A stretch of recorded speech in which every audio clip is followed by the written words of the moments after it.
Hello! It's me, Charina May. So for today's ganap nga guys, alas 5 ng umaga nga ito. Nakikita nyo naman dun sa oras 5 a.m. At sa mga oras nga na ito guys, talagang maga kami gumising dahil nga may hinahabol kami. Sunrise nga yung hinahabol namin or yung pagsikat ng araw. Note, wag na wag mong habol yung taong hindi ka naman gusto. Charis! Nasa Rizal pa nga lang din kami itong mga oras na ito guys. 3 days kaming nandito, 2 nights and 3 days kaming nandito. Sa Cielo Alto nga pala to guys. Alam ko namang alam nyo yung Cielo Alto dahil nakikita nyo to sa TikTok. Talaga namang mga panahon na bakasyon talagang viral na viral yung Cielo Alto na to sa TikTok. Kaya ito na, this is it na makikita ko na talaga siya ay namin pala. Nung pagpasok nga namin dito guys, pinagbawalan nga kami na wag daw muna kami bababa dun sa pinakababa dahil nga daw alas 7 pa magbubukas. Syempre kami, or ako, excited ako na makita dahil nga ang ganda. Dito palang napakaganda ng tanawin. And syempre sabi ko nga, basta sa vlog ni Charina May, hindi mawawala ang time-lapse. Diyos ko, ako sa umaga, ting umaga nga, ganito yung makikita mong view, talaga naman pong marirelax ka. At talagang makakapagplano ka ng tamang plano sa buhay mo, kung ano ba dapat mong gawin sa araw-araw. Tingnan mo naman, nakarelax talaga yung gantong view, Diyos ko. Hindi nga pala kami nag-check-in dito guys, talaga nagpunta lang kami dito para tingnan nga ito sa sobrang ganda ng view dahil nga nakikita ko din to sa TikTok and sakto naman na dito nga pala kami pupunta nila Ate JM. And ayan nga sa mga oras nga nito guys, papunta na nga kami dun sa baba. Talaga guys, wala akong masasabi kundi napakaganda ko. Ay, napakaganda ng view.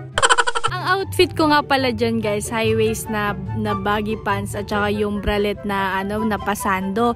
Medyo malamig. So nag-jacket ako, tsaka pinagdala rin ako natin GM ng jacket.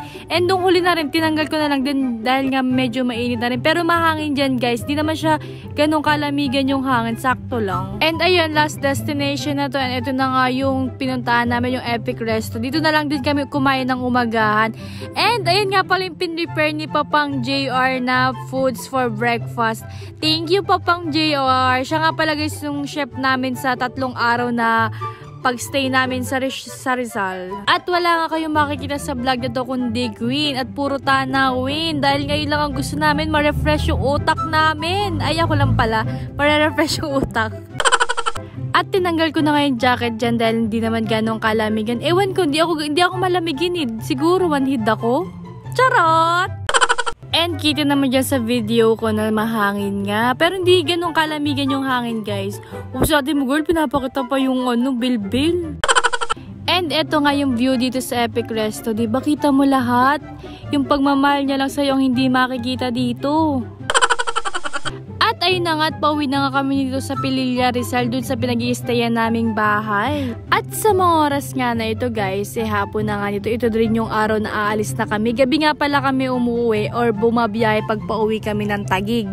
Dahil nga para less hassle and less traffic na rin pagkagabi. Pupunta nga pala kami guys sa dagat dahil nga dun sa pinag-i-stayan namin dun sa bahay ng tita ni Ate JM.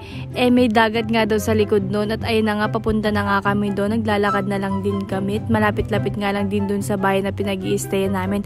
At nung naglalakad nga kami, may nakita kaming bibi. Ang galing nakapila sila. And ayun, nandito na nga kami. At syempre, paglalakad namin si Bujengjeng dito para matuto na siyang maglakad. Though, sanay naman na siya maglakad, pero mas okay pa rin yung masanay siya na may kalsada, na lalakaran, ganun. Baka kasi akala niya, tiles lang. So, papakita namin sa kanya na may kalsada rin pwedeng lakaran niya na mabato. Tinimelapse na nga din namin itong paglubog ng araw at chikahan nga namin dito kung paano maganap si Tony or Beshu wap ko ng pogi. Charis!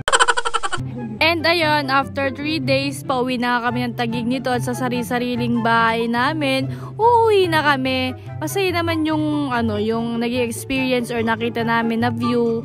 Diba? Yun lang. Salamat guys. Please follow and like my page. Mwah!